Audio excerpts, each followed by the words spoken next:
Jabzı khasır, qidlağa, hamata gör, başı gör, şüphe çıkır. Nafakır, tam diyor. Kız açtı, tıkıdacı bekçisi hazır. İşte zif bir bu. Güneyir dere kuşu arı. Dere kuşu arı, tahatırım kuşu açtı. Jakubşusat tesu biteyizin Tıtıkası kıvabım üstü tağa çocuğa. Vatıkı kısçıyı ağıl kısmın hav kısmı gayov seçiren fedizlice. Latin üstü tağa çocuğa utkano tıgatara zığa. Adres apama yatıkır maemize tefuğur. Üstü tağa çocuğa yebrahunum köpreyinum faqaşı öp. Hacırtası asır, kısmıştır, nifşiye kır, şarkı kır, cinayem tekotçu enfayı. Tiçe sağlamı, kapgazanır nehir.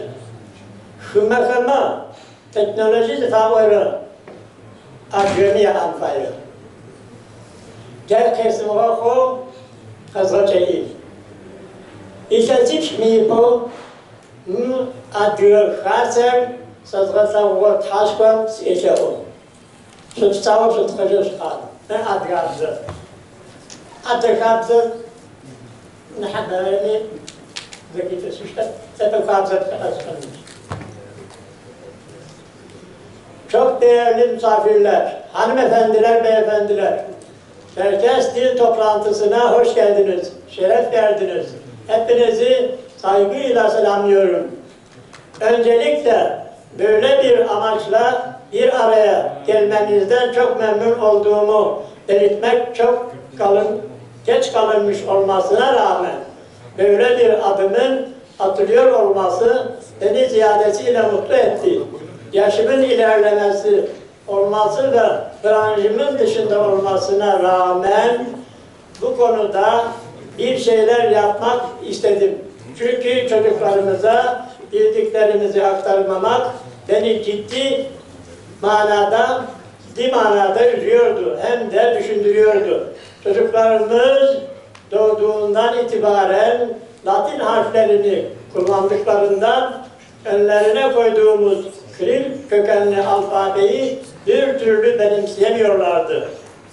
Buradan hareketle yakın çevremizde bulunan dernek, yönetici ve arkadaşlarımıza Çerkesçeyi en kolay, kısa Latin harfleriyle öğretebileceğimizi söyledik. Maalesef ki görüştüğümüz tüm arkadaşlarımız Latin alfabesinin kesinlikle olamayacağını, Kiril alfabesiyle devam edeceklerini söylediler.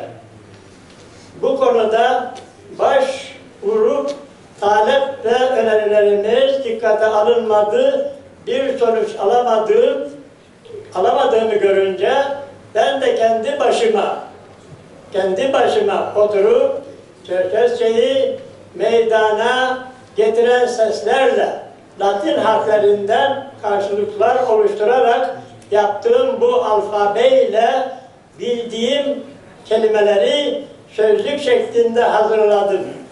10 yıldır bu şekilde çalışıyorum. Diasporadaki Çerkeslerin büyük çoğunluğu Latin harfleri kullanıyor. Benim yaptıklarım naçizane kendi çapımdaki çalışmalardır.